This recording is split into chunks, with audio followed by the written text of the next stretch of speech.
Hello जय हिंद। चलिए हम लोग देखते हैं आज जो हम लोग डे 1 डे 2 करके सीरीज हम लोग का चल रहा है, इसका अगले सीरीज हम लोग देखते हैं। दोस्तों इस सीरीज में लगभग 1 घंटे के अंदर 50 प्लस लगभग 60-70 क्वेश्चन हम लोग जाएगा, 65 क्वेश्चन लगभग कम से कम करेंगे हम लोग, ठीक है। बस आप लोगों से इतना रिक्वेस्ट है कि अगर आपको अच्छा लगता है तो लाइक कर दिए और कमेंट जरूर कीजिए। कमेंट करने से हमें बहुत एनर्जी मिलती है, बहुत उत्साह मिलता है, क्योंकि आप जब कमेंट करते हैं तो हमें लगता है कि नहीं भाई सामने वाला को समझ में आ रहा है, इसीलिए आप कमेंट कीजिएगा। दूसरी बात है, एक एक करके अंत तक देखिएगा। अंत तक देखने से क्या होगा कि आपको सारी क्वेश्चन का जो वे है वो समझ में आ पाएगा, इसीलिए प्लीज रिक्वेस्ट है कि आप अंत तक देखिएगा। चलिए हम लोग देखते हैं पहला क्वेश्चन। बोलता है कि सितार वाद्य बजाने में इसका प्रयोग क्या जाता है। मतलब कि सितार वाद्य को बजाने में किसका प्रयोग किया जाता है, इसका प्रयोग किया जाता है, यानी किसका प्रयोग किया जाता है। तो सितार वाद्य बजाने में किसका प्रयोग किया जाता है, पहले पेन सेलेक्ट कर लूं। सितार वाद्य बजाने कमानी का प्रयोग, जावा का प्रयोग, स्टील का प्रयोग, मिजराव का प्रयोग। तो दोस्तों आप जानते हैं या नहीं जानते तो याद रख लिए, सितार वाद्य को बजाने में मिजराव का प्रयोग किया जाता है। किसका प्रयोग किया जाता है, मिजराव का। किसका प्रयोग किया जाता है, मिजराव का। सितार वाद्य बजाने में मिजराव का प्रयोग किया जाता है। सितार एक तंत्रीय वाद्य है। तंत्र वाद्य वे होते हैं जो कि नखी, मिजराव या अन्य किसी अंगूठी द्वारा मिजराव मतलब कि उंगली में ऐसी तरह से लगाया होता है, इस तरह से बजाया जाता है, ठीक है।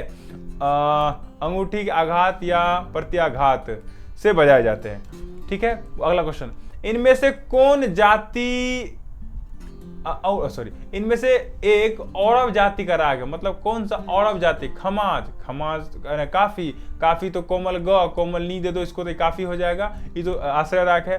खमाज तो हो गया, कोमल नी दे दो बस। असावरी हो गया, गधनी दे दो। मालकंस हो गया, थाट भैरव रेधा कोमल धरे स्वर संबा। थाट भैरव मालकोंस, थाट भैरवी वादी मसा रखिए रे पवर तृतीय पर निष्गाय मालकोंस का अर्थ। हाँ, थाट भैरवी वादी मसा रखिए रे पवर तृतीय पर निष्गाय मालकोंस का अर्ज। अर्थात इसमें औरव जाति का, शारव नहीं औरव, मालकोंस, थाट भैरवी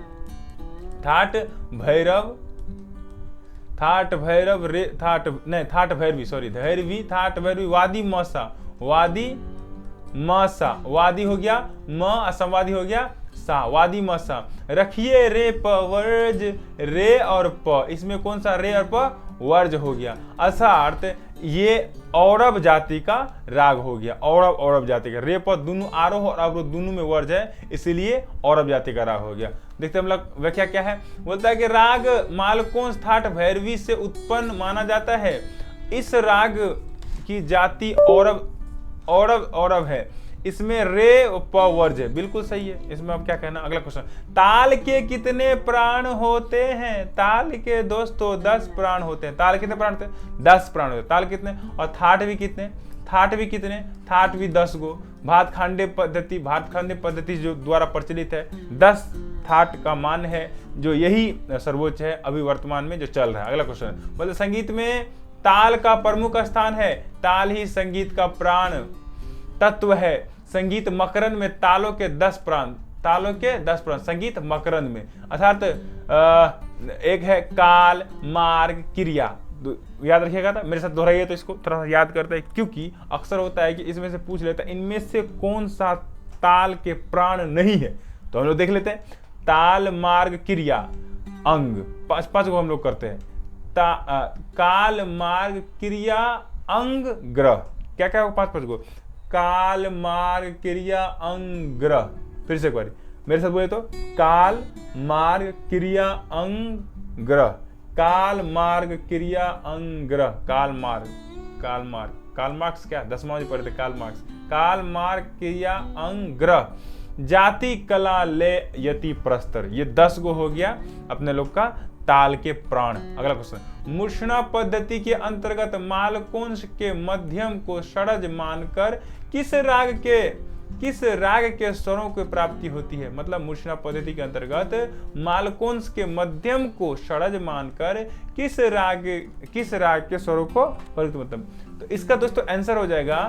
बोलता है कि मूर्छना पद्धति के अंतर्गत मालकोंस के मध्यम को षड्ज मानकर किस राग के स्वरों को, मालकोंस अर्थात मालकोंस के मध्यम को मालकोंस में सरज मानकर सामवादी संवादी से राग केदार बखान, राग केदार तोड़ी अराना भूपाली मसावादी संवादी सामवादी संवादी, तो इसका आंसर हो जाएगा अराना। अराना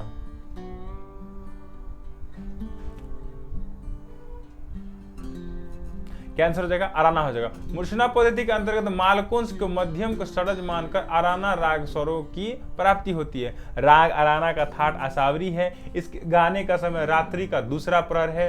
राग अराना विशेषकर मध्य और तार सप्तक में गाए थे। ठीक है, अगला, इनमें से एक सितार पर नहीं बजा जाता है। मतलब ये जो चारों ऑब्जेक्टिव है इसमें से बोलता है कि कौन सा ऐसा है जो सितार पर नहीं बजता। झाला, रेला, तोड़ा, जोड़ आलाप, इसमें से कौन सा नहीं बजाता है, रेला। याद रखिएगा दोस्तों, रेला जो है तबला के एक विशेष वाद्य है। रेला बजाया जाता तबला पर। ठीक है, तो इसका सही आंसर रेला हो गया। रेला सितार पर नहीं बजाई जाती, यह तबला पर बजाई जाती है। तबला भारतीय संगीत पर, चलिए ये तो ही गया वाद्य। अच्छा, सितार हो गया तंत्रीय वाद्य। भारतीय संगीत में अचल स्वरों की संख्या कितनी है? अचल स्वर सा और प, दूगो सा और प, दूगो अचल स्वर है। अगला क्या है? भारतीय संगीत में अचल स्वरों की सप्तक स्वरों के समूह को सप्तक कहते हैं। ये 7 स्वर होते हैं, सा रे ग म प, इनमें से सा और प अचल स्वर है। बिल्कुल सही है। अगला बोलते हैं, संगीत सम्राट की उपाधि किसने प्राप्त की? संगीत सम्राट की उपाधि किसने प्राप्त की? अनोखे लाल, गुदई महाराज, प्रेमवल, हबीबुद्दीन। अनोखे लाल को संगीत सम्राट के नाम से जाना जाता है। बिल्कुल सही, अनोखे लाल मिश्र प्रसिद्ध तबला वादक थे। वे संगीत जगत में नादि-धीना, अच्छा ये क्वेश्चन पूछ लेता है, नादि-धीना के जादूगर कौन थे? तो अनोखे लाल मिश्र, अनोखा नादि-धीना के जादूगर, याद रखिएगा इससे रिलेटेड करके। उनका संबंध बनारस घराने से था। अच्छा याद ये भी रखिएगा, बनारस घराने से का संबंध था।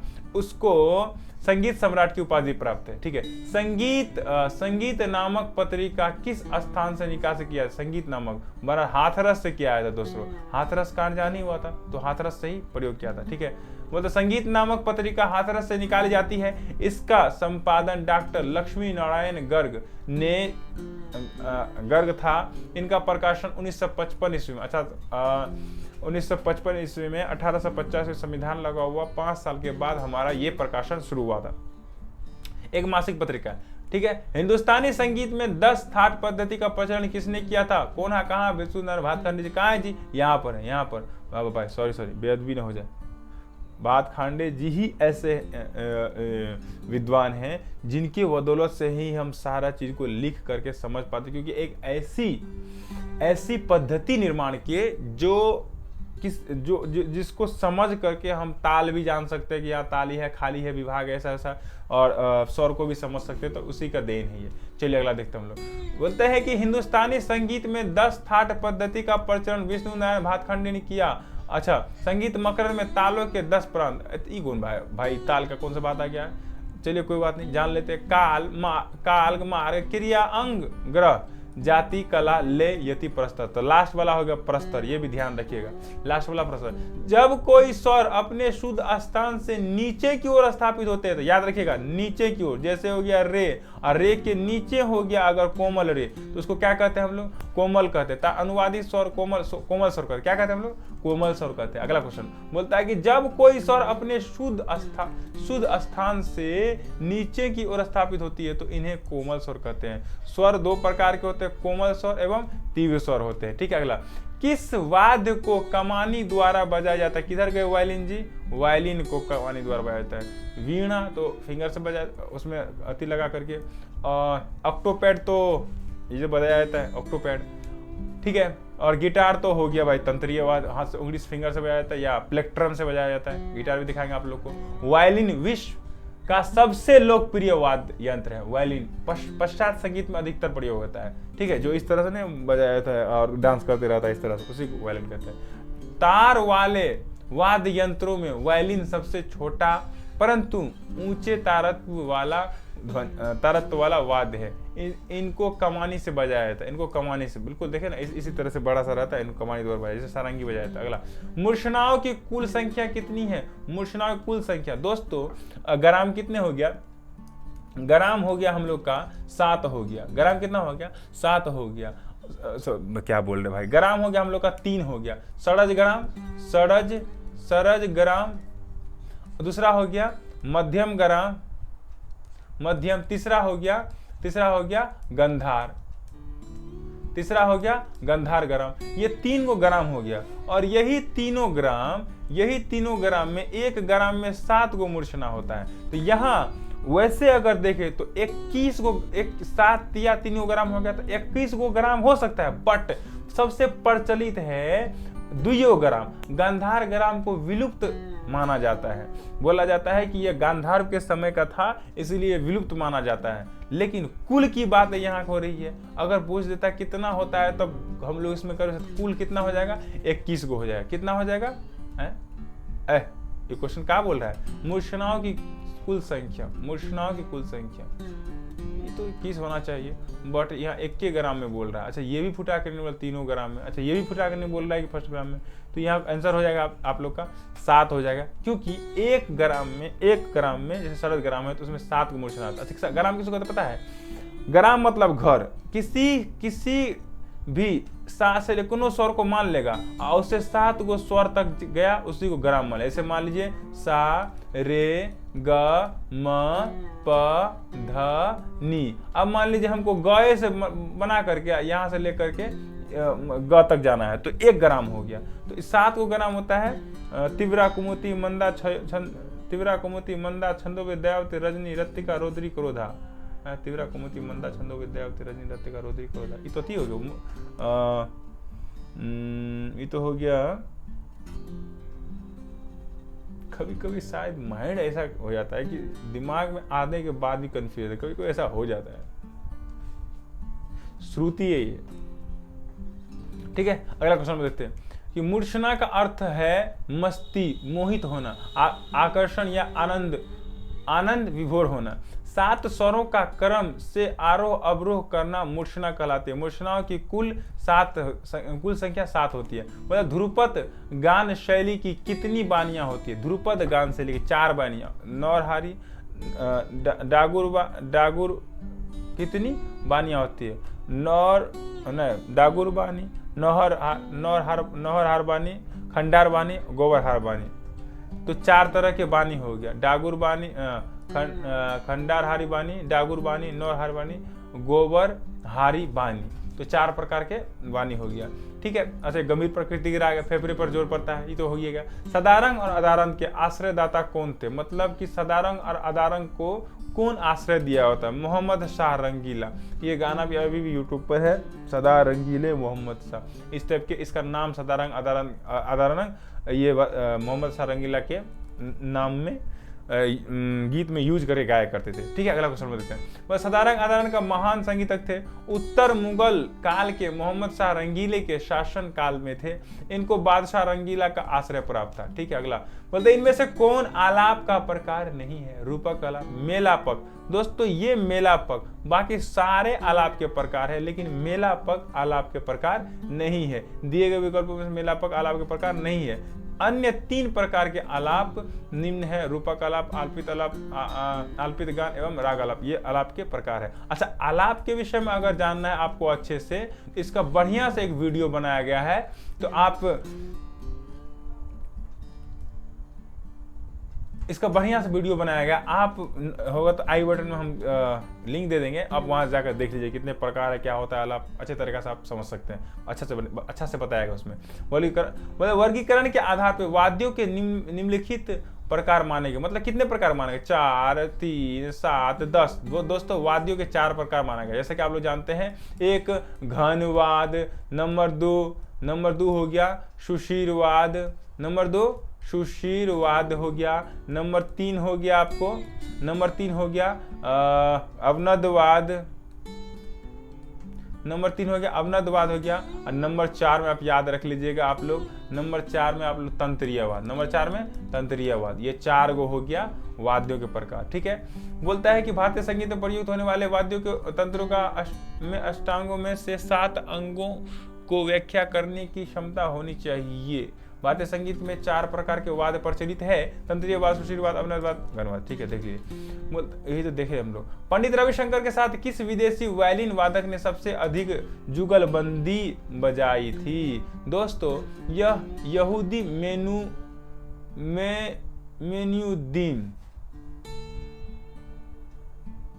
मेन्यूहीम यही थे जो सबसे अधिक रविशंकर के साथ प्रयोग किए थे। रविशंकर के साथ यहूदी मेन्यूहीम वायलिन वादन क्या है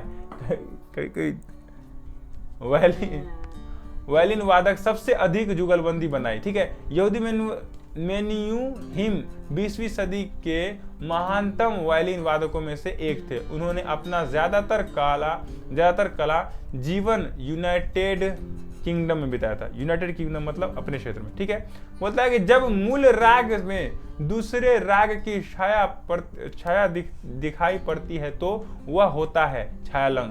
कौन सा हो गया? तिभोर, आविर्भाव, तिरोभाव, मूल भाव, तिरोभाव, बिल्कुल सही। जब मूल राग में दूसरे राग की छाया दिखाई पड़ती है तो वह तिरुभाव होता है, तिरुभाव। जबकि राग की शुरुआत को आविर्भाव कहते हैं, मतलब राग की जब शुरुआत होती है उसको आविर्भाव कहता है, जब दूसरे रागों की छायालंग पड़ती है तो उसको तिरुभाव कहता है। अगला क्वेश्चन, उत्तर भारतीय संगीत में प्रचलित विकृत स्वरों की कुल संख्या कितनी होगी? विकृत स्वरों की संख्या 5 गो हो गया। विकृत स्वरों की संख्या 5 गो हो गया, जिसमें 4 शुद्ध हो गया, 4 कोमल हो गया, 4 कोमल हो गया और 1 तीव्र हो गया, तीव्र, 1 तीव्र हो गया। अगला क्वेश्चन बोलता है उत्तर भारतीय संगीत में विकृत स्वरों की संख्या 5 होगी। विकृत स्वरों उनमें से जो अपनी जगह से हिलती हो ये निम्न है, रे, ग, म, ध और नी। जबकि अचल स्वरों की संख्या 2 है, सा और प। ये देख लिया। तबले में कितने घर होते हैं? तबले में 16 घर होते हैं, याद रखिएगा। तबले में कितने घर होते हैं? 16 घर होते हैं, याद रखिए। अगला क्वेश्चन बोलता है कि तबला एक अवनद है जो भारतीय संगीत में प्रयोग होने वाला एक ताल वाद्य है। तबले के कुल 16 घर होते हैं जिनसे ताल निकलती है। बिल्कुल। अगला क्वेश्चन, हिंदुस्तानी संगीत पद्धति में रागों की कुल जातियां कितनी? रागों की कुल जातियां 9 होगी, मिलाकर के कुल जातियां 9 हो गया। आरोह और अवरोह मिलाकर के कुल 9 हो गया। वैसे 3 गो जाति होता है, 3 गो जाति। एगो हो गया औरव, एगो हो गया औरव, दूसरा हो गया शारव, दूसरा हो गया शारव, तीसरा हो गया संपूर्ण, तीसरा हो गया संपूर्ण। अच्छा, औरव में 5 गो स्वर लगता, शारव में 6 गो स्वर लगता, संपूर्ण में 7 गो स्वर लगता। ये देख लिए आप लोग कितना है, कुल मिलाकर के 9 गो हो जाता है और आरो अवरो करके 9 गो जातियां हो जाते हैं। अगला मतलब हिंदुस्तानी संगीत के लिए मान्य सा और म मान्य विश्वविद्यालय किस शहर में स्थित है? मतलब हिंदुस्तानी संगीत के लिए मान्य विश्वविद्यालय किस शहर में स्थित है? दोस्तों यह इलाहाबाद में स्थित है, जो इलाहाबाद यूनिवर्सिटी करके इस तरह से प्रचलित है। इलाहाबाद, अभी तो प्रयागराज हो गया, तो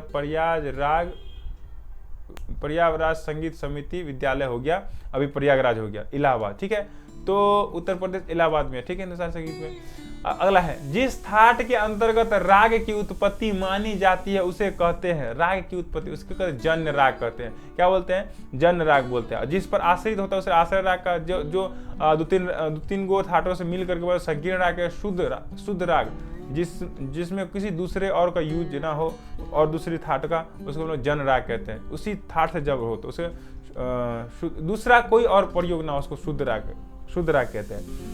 और जिस थाट से उत्पन्न उसको जन राग कहते हैं। ठीक है, आश्रय राग वे राग है जिनके आधार पर थाटों का नामकरण हुआ है। जिन थाटों के अंतर्गत रागों की उत्पत्ति होती है उसे आश्रय राग कहते हैं।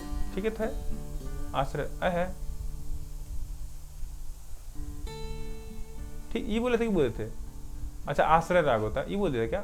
जन राग, उससे तो उत्पन्न होता है वो, मतलब दूसरा प्रयोग उसमें, लेकिन आश्रय राग उसी पे आश्रय होता है, थाट पे आश्रय होता है, इसको बोलते हैं आश्रित राग। ठीक है, 10 थाट होता है। अगला क्वेश्चन बोलता है कि पूर्वांग के स्वर होते हैं, मतलब पूर्वांग के स्वर होते हैं शरद से पंचम तक, पंचम से तार शरद तक, ऋषभ से धैवत तक, गंधार से निषाद तक। दोस्तों पूर्वांग क्या हो गया आपको, शरद से पंचम तक, अर्थात अगर हम लिख रहे हैं सा रे ग म प ध नी ई हो गया, तो शरद से लेकर के पंचम तक हो गया पूर्वांग। और वही फिर से अगर बोले उत्तरांग से, तो पंचम से लेकर के ऊपर जितना गया तो उत्तरांग वादी राग हो गया, मतलब उत्तरांग प्रधान बोलते हैं उसको, या उधर में गाया था। ठीक है, मध्य सप्तक के आधे भाग यानी षडज, ऋषभ, गंधार व मध्यम स्वरों को पूर्वांग कहते हैं, तथा दूसरे भाग को यानी पंचम, धैवत, निषाद व तार शरज को उत्तरांग कहते हैं। अगला बोलता है विभिन्न ताल वाद्यों के सामूहिक रूप से प्रदर्शन को क्या कहते हैं। विभिन्न ताल वाद्यों के सामूहिक रूप से प्रदर्शन को क्या कहते हैं। सामूहिक रूप से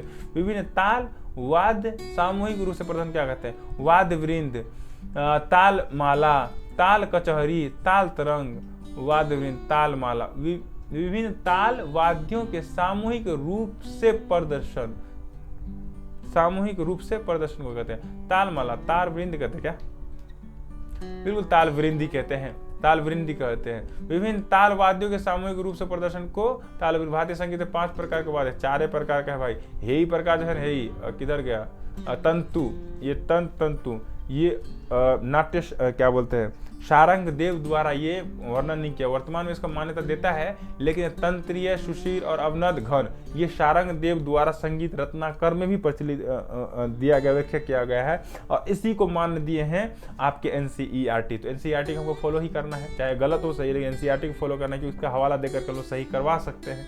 ठीक है, संगीत रत्नाकर में कुल कितने अध्यायों का वर्णन है। संगीत रत्नाकर अध्याय, संगीत रत्नाकर का बात लिया आ गया 7 अध्याय, इसीलिए इसको बोला जाता है सप्ताह अध्याय। इसको क्या बोला जाता है, सप्ताह अध्याय। अच्छा, कौन रचना किए थे, शारंग देव, शारंग देव इसकी रचना किए थे। कौन रचना किए थे, शारंग देव द्वारा रचना किया गया था इसका, शारंग देव द्वारा। अगला क्वेश्चन देखते हैं हम लोग का, बोलते शारंग देव कृत की संगीत रत्नाकर में 7 अध्याय है। कौन कौन सा, स्वरा अध्याय हो गया, रागा अध्याय हो गया, प्रकीर्णा अध्याय हो गया, प्रबंधा अध्याय हो गया, ताला अध्याय हो गया, वादा अध्याय हो गया, नृतना अध्याय हो गया। नृतना अध्याय लास्ट में है। ठीक है, इसी कारण इसे सप्ताध्याय भी कहा जाता है। यह ग्रंथ कुल 4 भागों में प्रकाशित किए गए। ठीक है, बोलते हैं आड़ा 4 ताल फरदोस्त,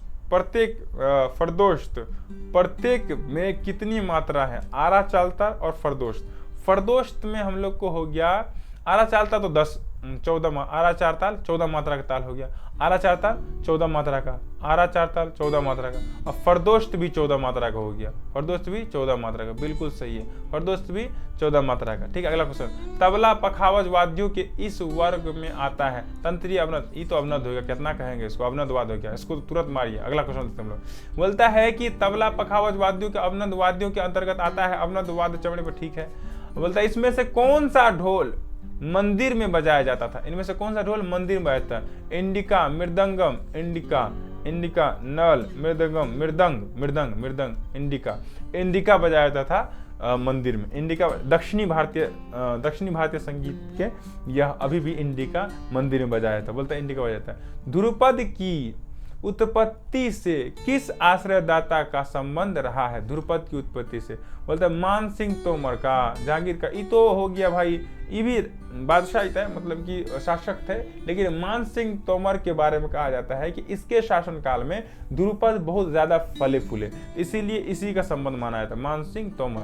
अगला, क्या ध्रुपद गंभीर प्रकृति की राग है जिससे गाते समय कंठ और फेफड़े पर बल पड़ता है। कितना बार दोहराएंगे इसका प्रचलन मध्यकाल में अधिक हुआ। ध्रुपद की उत्पत्ति मान सिंह तोमर के संबंध था। ठीक है, अगला, प्रणब भारती के लेखक कौन है। प्रणब भारती ओमकार नाथ ठाकुर। प्रणब भारती के लेखक ओमकार नाथ ठाकुर।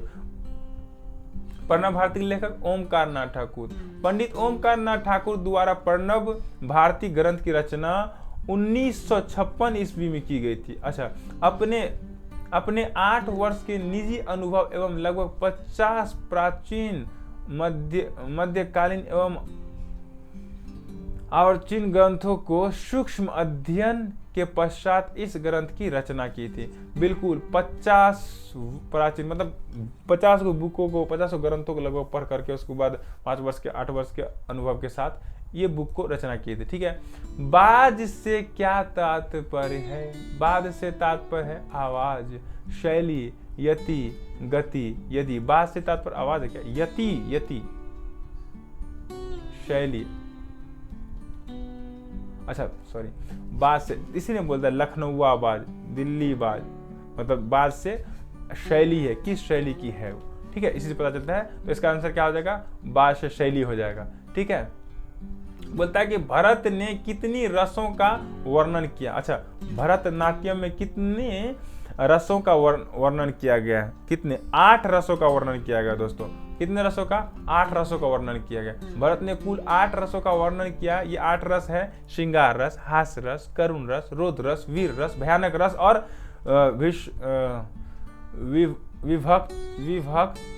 विभत्स रस, अद्भुत रस। अद्भुत। ओ अच्छा, और नहीं होता है 3 इडियट में भी देखे कितना प्रकार के थे। अच्छा, ओ अच्छा, तो बहुत तरह के इसी को बोलते हैं हम लोग भाव, रस। अगला बोलते हैं इनमें से कौन सी संस्था या केंद्र संगीत से संबंधित नहीं है? संगीत से संबंधित कौन से? दोस्तों यूनेस्को, जैसा कि आप लोग जानते हैं कि यूनेस्को एक वर्ल्ड का बैंक है। यूनेस्को एक वर्ल्ड ऑर्गेनाइजेशन है यूनेस्को, इसीलिए ये नहीं है। बाकी सारे संगीत की संस्थान है। सिक्वल में के संकल्प, उत्तर क्षेत्र सांस्कृतिक केंद्र। अच्छा, ऐसे क्वेश्चनों को आप ध्यान में रखिएगा कि आप छांट करके ही बना सकते हैं, नहीं तो क्या होगा। अच्छा, इसके बारे में तो आप कॉन्फिडेंट जानते हैं, अब इसके बारे में सबके बारे में नहीं जानते। ऐसे क्वेश्चनों को छांट के ही बनाया जा सकता है, नहीं तो गलत हो जाएगा। यूनेस्को एक अंतर्राष्ट्रीय संस्था है जो कि संयुक्त राष्ट्र संघ का एक अंग है। यह केंद्रीय संगीत संस्था से संबंधित नहीं है। शेष अन्य सब संगीत से संबंधित है। अगला, यदि प्रस्तर ताल के अंतर्गत इनमें संबंधित है। यदि प्रस्तर ताल के अंतर्गत इनमें संबंधित है, आवर्तन, 10 प्राण, झूलना प्रस्तर, ये सभी हो जाएगा इसमें। ठीक, गलती, 10 प्राण, यति प्रस्तर अभी नहीं देखे थे। ताल के 10 प्राण में यति और प्रस्तर नहीं देखे थे। ताल के 10 प्राण, ये हो जाएगा। बिल्कुल गलत हो गया हम लोग का आंसर, ये सभी बोले ये गलत हो गया। 10 प्राण में आता है, ताल के 10 प्राण में यति प्रस्तर हो गया लास्ट वाला। अगला देखते हैं 10 भागों में क्या है, जिन्हें 10 प्राण अथवा तल 10 प्राण या ताल 10 प्राण भी कहते हैं। ठीक है, बोलते हैं अगली, टप्पा का जनक मियाँ शोरी किधर दिख रहा है भाई? मियाँ शोरी। टप्पा का जनक किसे माना जाता है? मियाँ शोरी को माना जाता है। ध्यान रखिए, टप्पा का जनक मियाँ शोरी। टप्पा के जनक मियाँ शोरी कहते हैं। ऐसे प्रचलित है कि टप्पा गायन शैली का आरंभ पंजाब के ऊंट पर सवार होकर चलने वाले कबीलों के लोकगीतों से हुआ है। ठीक है, ऐसा प्रचलित, ऐसा लोग कहते हैं। पूर्वी थाट के स्वरों में मध्यम तीव्र के स्थान पर शुद्ध कर देने से इस थाट के स्वर बनते हैं। मतलब पूर्वी थाट, पहले पूर्वी थाट हम लोग जान लेते हैं। पूर्वी थाट जान लेते हैं। रे कोमल, ग कोमल, म तीव्र, ध कोमल। तो रे ग ध कौन सा हो गया? रे ग ध भैरव हो जाएगा, क्योंकि भैरव नहीं होगा, मारवा हो जाएगा ना। मारवा में तो तीव्र म लगता है, काफी में तो कोमल रे कोमल नी लगता है। तोड़ी हो जाएगा तब ना, तोड़ी भी नहीं होगा, तोड़ी में तो करवे किया। पूर्वी थाट के स्वरों में मध्यम तीव्र के स्थान पर शुद्ध कर देने से इस थाट के तो कौन हो जाएगा इसमें से? मारवा तो म तीव्र लगवे करेगा। काफी में ग कोमल नी कोमल, काफी हो गया।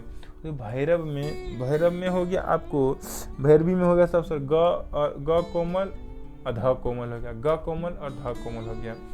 इसका आंसर क्या होगा? भैरव बनते हैं।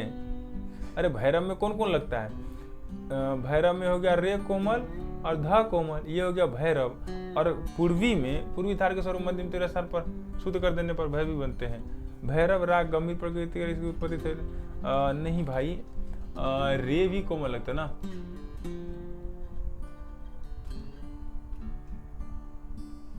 ओ हो, सॉरी सॉरी, ठीक है, बिल्कुल सही है।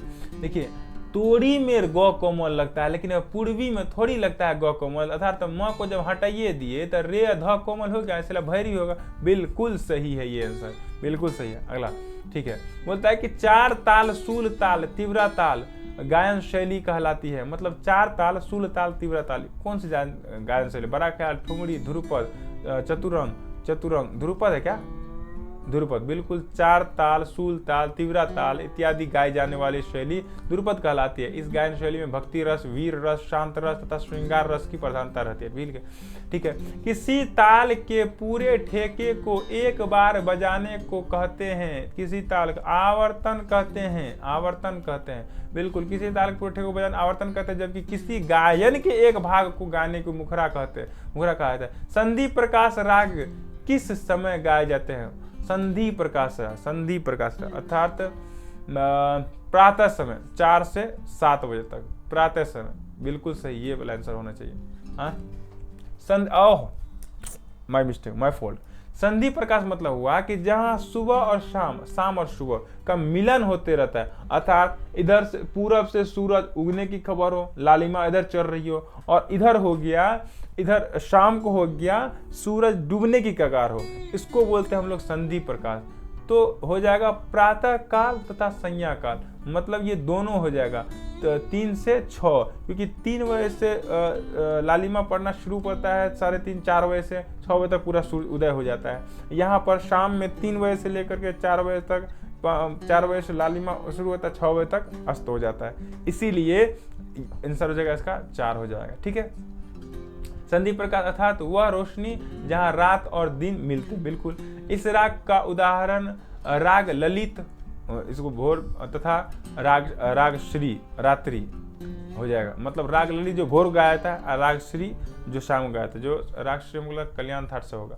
ठीक है, ताल जिस स्थान से आरंभ होता है उसे क्या कहते हैं? जिस स्थान से आरंभ होता है उसे सम कहते हैं। मतलब फिर से घूम करके इसे धा धी धा धी ना धा तू ना, मतलब जिस स्थान से शुरू हुआ उसी स्थान पे दादरा ताल हो गया, दादरा हो गया। उसी स्थान पे जब आके फिर पटता है उसको बोलते हैं हम लोग सम कहते हैं। बिल्कुल, ताल के स्थान पर प्रारंभ होकर उसे सम कहते हैं। ताल की निश्चित मात्राओं के बंधा और उसमें उपयोग में आने वाले बोल के निश्चित वजन को कहते हैं। मात्रा किसी भी ताल के न्यूनतम अवयव को कहते हैं। अगला, तबला पखावज संगतकर्ता को गायक के किस ओर बैठना चाहिए? दाएं ओर बैठना चाहिए मेरे दोस्त, दाएं ओर बैठना चाहिए, ताकि नजरें मिलती रहे। तब न कहेगा आंख से आंख मिलाओ तो कोई बात बने। दाएं ओर बैठना चाहिए। ठीक है, मतलब कोई वादक को दाएं बैठता है तो उसमें नजरें मिलाने में सही रहता है। बाएं में इधर मुड़ जाता है, दाएं में इधर से अच्छा रहता है आंख से आंख मिलाने में। इसे गायक संगीत के साथ सही तालमेल बैठ सके। बिल्कुल सही। बोलते हैं कि वाद्यों पर बजाई तथा गाई जाने वाली राग और ताल में बद्ध रचनाएं कहलाती है, गत कहलाती है। और गत कितना? 2। मसीद खानी, और दूसरा हो गया रजा खानी। रजा खानी को लखनऊआ बाज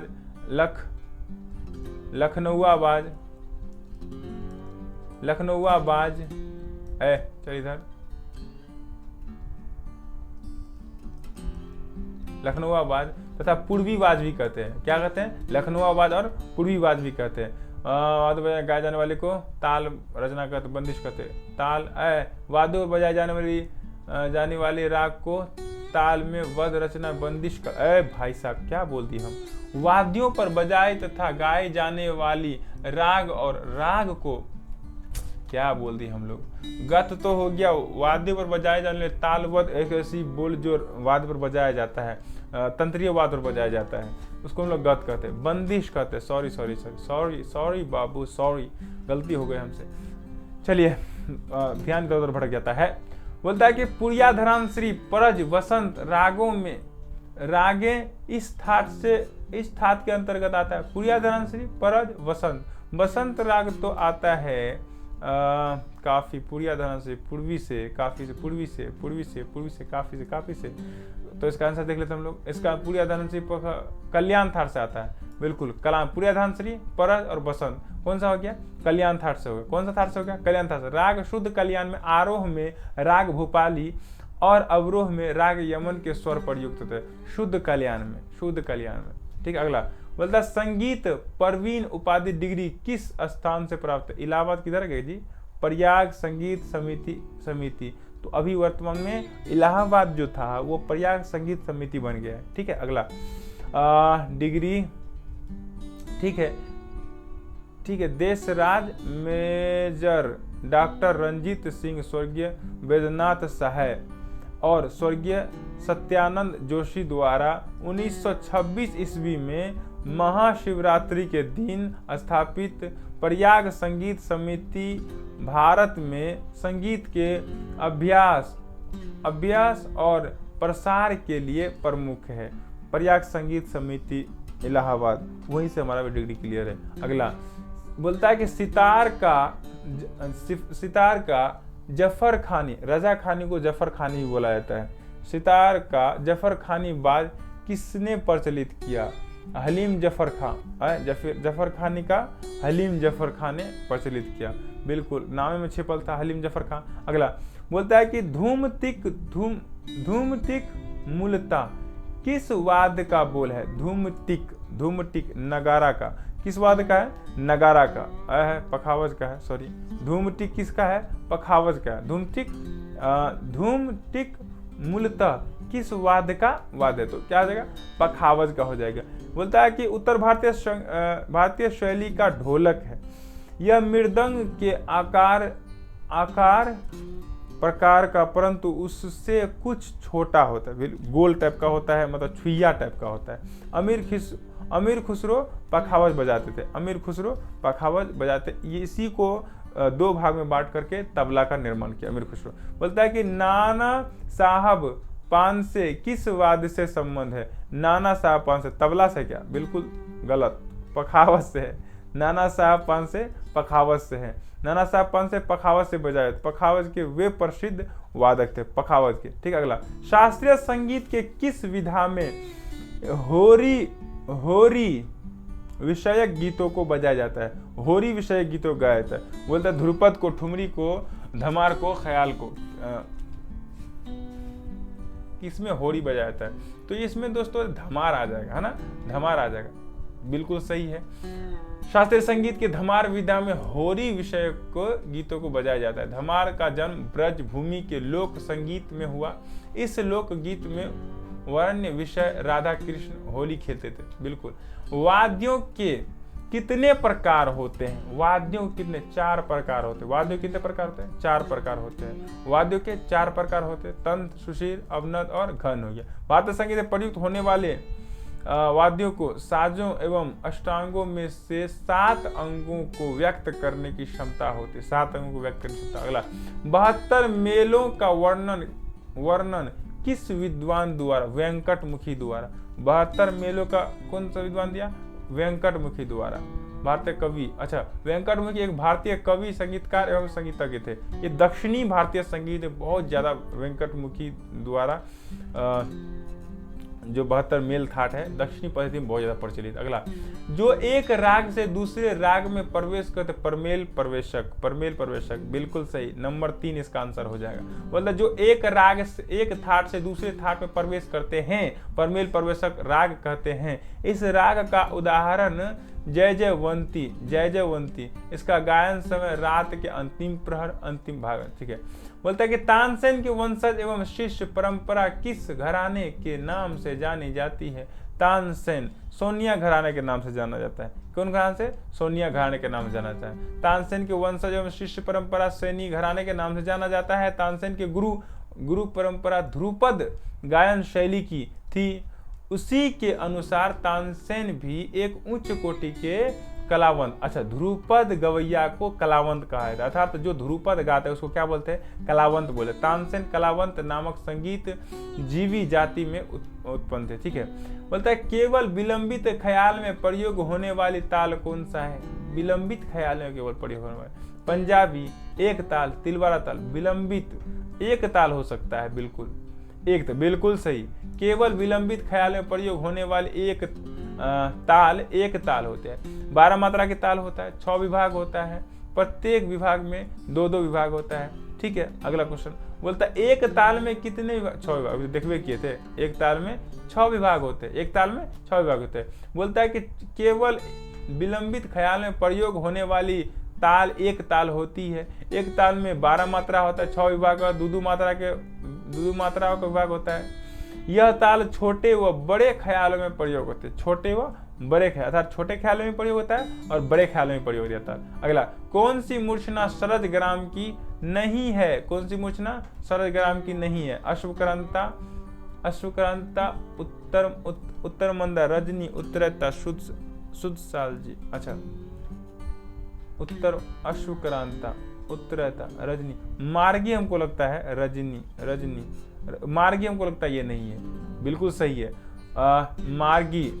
मार्गी मूर्छना सरज ग्राम की नहीं है। शेष अश्वक्रांता, उत्तरता, रजनी शरज ग्राम की है। बोलता है शरज 3 ग्राम होता है, शरज ग्राम, मध्यम ग्राम और गंधार ग्राम।